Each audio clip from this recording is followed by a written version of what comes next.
हमारे जीवन में। यहाँ प्रभुपाद जी बता रहे हैं, जैसे ही भगवान की भक्ति करने लगते हो तुरंत स्वतः ही सद्गुण आने लगते हैं। और ये सब हम देखते हैं आसपास, अपने जीवन में, खुद के जीवन में झांक के देखें। जैसे स्वच्छता, ये स्वच्छता अपने आप आ गया। जैसे ही भक्ति करने लगे, साफ सुथरा लगे, 3 टाइम नहाना, रोज साफ कपड़े पहनना, वाणी शुद्ध। एक मेरे मित्र थे, जब हम लोग एग्ज़ाम्स की तैयारी करते थे IAS की, तो उस समय वो लड़का, तो उसने कहा कि वो रात भर जगता था, दिन में सोता था। तो IAS के जब एग्ज़ाम दिया, एग्ज़ाम देकर आया, तो उसको नींद आना बंद हो गया बिल्कुल। वो 2 दिन तक सो ही नहीं पा रहा था, इतनी एंग्जाइटी और डिसऑर्डर हो गया उसको।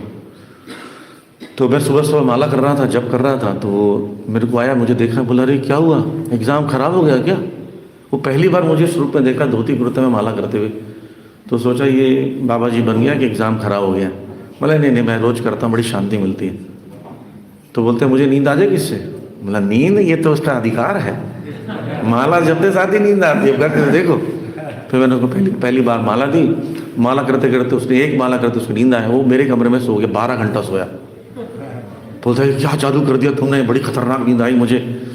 मैंने जादू नहीं है, ये मन शांत हो गया, इसलिए नींद आ गई। तो बोलते मैं रोज़ करना चाहूँगा। माला करने लगा। तो मैंने बताया माला करने से, जप करने से काफ़ी परिवर्तन आता है और सद्गुण आ जाते हैं। तो 6 महीने बाद उसने कहा कि प्रभु जी आप तो गलत बोलते हैं, मेरे अंदर कोई परिवर्तन नहीं आया। मैंने बोला परिवर्तन आया है। जैसे एक परिवार में एक बच्चा जब बड़ा धीरे धीरे बड़ा हो जाता है, माता पिता को पता नहीं चलता कि बच्चा कब बड़ा हो गया। दूसरा व्यक्ति पॉइंट आउट करता है, आपकी बेटी तो बड़ी हो गई, विवाह क्यों नहीं करते, आपका बच्चा बड़ा हो गया। तो हम अपने बच्चों को समझ नहीं पाते। हमारे अंदर जो परिवर्तन होता है बहुत मुश्किल होता है उसको समझना।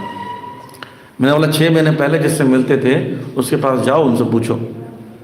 फिर आधे घंटे बाद आए, उन्होंने कहा प्रभु जी बहुत परिवर्तन है। मैंने 6 महीने से गाली नहीं दी, मैं मांस भक्षण छोड़ दिया, अंडा मांस मछली नहीं खाता हूँ, मैं नहाने लगा हूँ टाइम से, मैं ठंडी में नहाता नहीं था।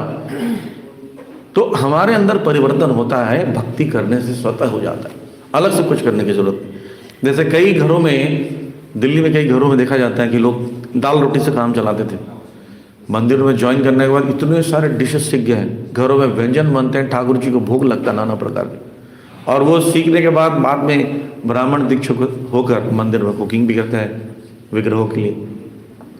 इस प्रकार से बहुत कीर्तन में देखिए कई लोगों को पता भी नहीं था हम गा सकते हैं, लेकिन इस्कॉन में जुड़ने के बाद गाने लगे, इतना अच्छा गाने लगे, लोग पसंद करते हैं। वाद्य यंत्र, मृदंग बजाना, हारमोनियम बजाना फटाफट सीख जाते हैं, लोगों को 12-12 साल लग जाते हैं।